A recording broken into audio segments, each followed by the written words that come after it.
O senhor prefere não responder sobre isso? Ou assim, sim ou não, doutor? Você está gravando para colocar na área, é isso? Eu estou gravando, doutor. Você já está gravando a entrevista, Mas, é isso? não, mas se o senhor quiser, a gente grava pessoalmente. Se o senhor preferir, a gente grava pessoalmente. Eu vou consultar o Ministério Público e volto a te retornar a ligação, tá bom? Agora, o senhor não, então teve uma relação com ela, mas não foi casado, foi isso? Exatamente. Tá. E o senhor não acha que há nenhum impedimento pelo fato disso, dessa proximidade entre o senhor e a titular da vara? Nenhuma, porque o caso não está com ela. Ela está afastada da vara, o senhor sabe? Não sei o que dizer, aí teria que ser junto ao Tribunal de Justiça. Ao tribunal. Não sei te informar. Isso. Certo. Tem uma última questão, doutor.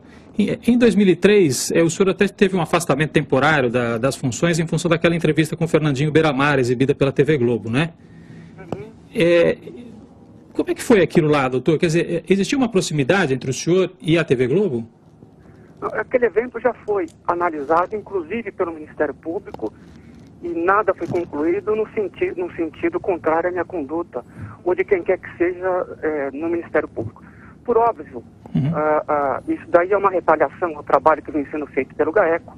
Em relação a isso, eu só tenho a dizer que a nossa conduta tem sido da mais lisura possível, dentro da lei, tanto é que a denúncia foi aceita pelo juiz. Certo. E o processo vai tramitar como qualquer outro, com direito de defesa, com ampla possibilidade dos acusados se defenderem, como em qualquer caso que atua o GAECO na Justiça Paulista.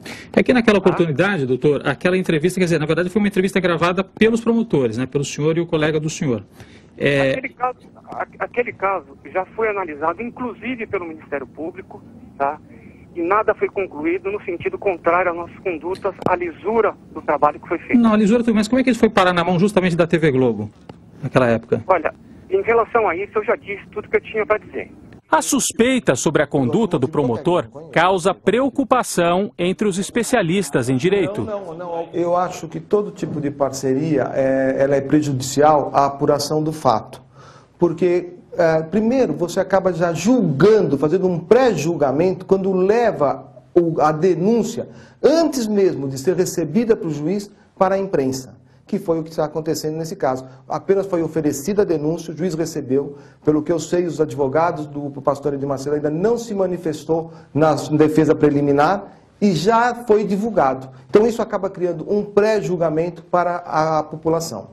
Para esse professor de direito criminal, a ligação de Roberto Porto com a ex-mulher precisa ser apurada, mesmo não tendo sido ela que recebeu a denúncia na 9ª Vara Criminal. E não sendo ela, não há que se falar no impedimento, mas é preciso apurar se ela praticou algum ato em algum momento.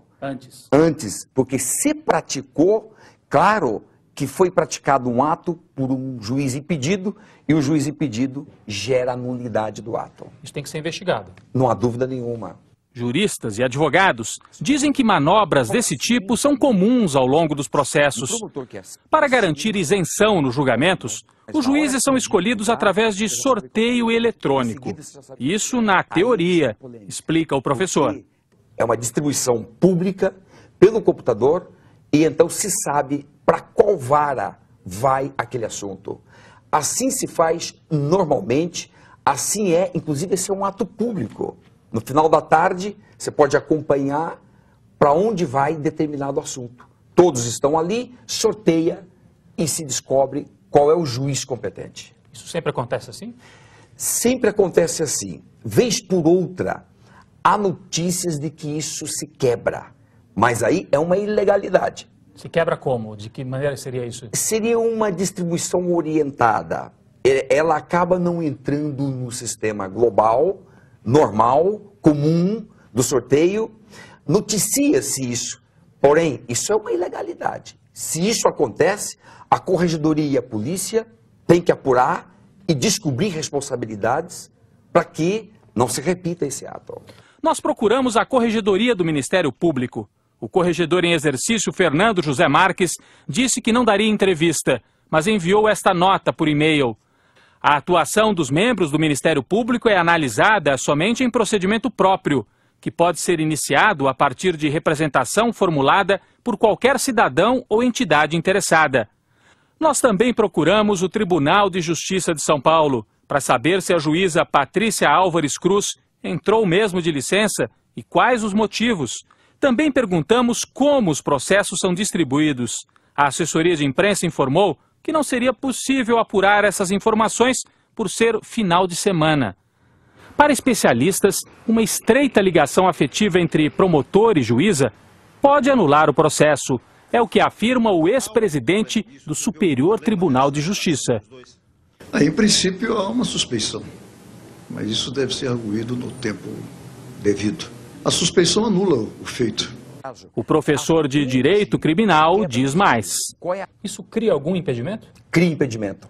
Pela lei brasileira, um juiz que tenha qualquer vínculo com as partes, vínculo íntimo, está impedido de funcionar naquela causa.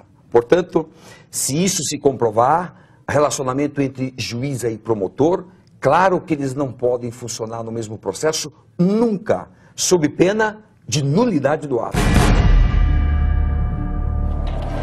Revelações surpreendentes. A emissora que gosta de apontar o dedo para a concorrência parece não prestar muita atenção ao próprio quintal. Literalmente. Nos últimos dias, nossos repórteres foram a campo para desvendar um mistério. Por que este imenso e valioso terreno que pertence ao governo do estado de São Paulo está cercado e protegido pela Rede Globo como se fosse uma propriedade particular? O que nós descobrimos é um exemplo de como a emissora da família Marinho costuma agir nos bastidores do poder. Esse terreno, numa das áreas mais caras da cidade, pertence ao povo de São Paulo. Mas a Globo diz que é dela. Vejam o que um segurança da Globo fala para o nosso produtor que tenta entrar. Onde é que entrava nessa praça? Ó, dessa aqui não pode entrar, não. Essa não pode entrar, não, é particular. Ah, é da Globo? Isso. Ah, tá, nem se pediu autorização, né? Nem tem autorização pra falar a verdade. Então tá bom. O terreno que fica junto da sede da Globo em São Paulo é da Secretaria de Planejamento e Economia do Estado de São Paulo.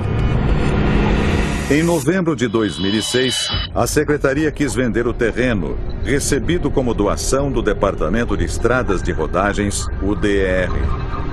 A concorrência pública aberta trazia as informações sobre a área.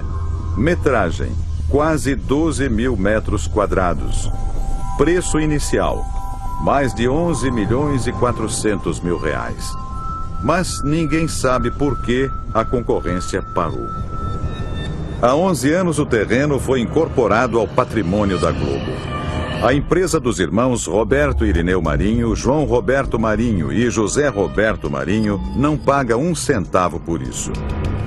Poderia ter dado por ele os 11 milhões e 400 mil reais. Não quis ou não teve dinheiro em caixa. A empresa da família Marinho tinha uma enorme dívida em dólar e, na mesma época, iniciou a construção dessa luxuosa torre de escritórios ao lado da sede do jornalismo. Nossos repórteres procuraram a Secretaria de Planejamento e Economia do Estado de São Paulo para saber por que uma área pública está sendo usada por uma empresa privada. Você tem o imóvel lá da Rede Globo? Exatamente, é do lado, no terreno contíguo, não é isso? Você pode aguardar só um minuto? Você está desculpando a pessoa para que possa atender. Obrigado. Minutos depois, os funcionários voltam com uma orientação. Você pode anotar um telefone? Porque é da assessoria de imprensa. Só isso que pode falar sobre isso? Porque é da assessoria de imprensa. Não anteciparam nada? Não. Ninguém pode falar exatamente. Em janeiro do ano passado, uma decisão da Secretaria de Fazenda pôs fim a um negócio que poderia reforçar os cofres públicos com mais de 11 milhões de reais. A concorrência foi revogada e o processo arquivado. Assim, a Rede Globo anexou o bosque que hoje é usado como pista de Cooper apenas pelos seus funcionários. Uma denúncia séria que pode ser investigada a fundo quando os promotores de São Paulo quiserem. Em nota, a Secretaria de Economia e Planejamento de São Paulo informou que o terreno pertence ao Estado e é conservado pela TV Globo sem ônus. A nota diz também que houve uma tentativa de vendê-lo por meio de concorrência em 2006. E no ano seguinte, a área passou a interessar a Prefeitura de São Paulo em razão da Operação Urbana Água Espraiada. Por isso, a concorrência foi revogada em janeiro do ano passado. O Estado avalia construir uma escola técnica no local. A mesma TV Globo, que se apropriou de uma área pública, tem atacado insistentemente a Rede Record com denúncias velhas e já arquivadas pela Justiça, usando como tese fiscalizações antigas feitas por órgãos públicos. Como comenta o advogado da Universal numa carta publicada no blog do Bispo Edir Macedo na internet.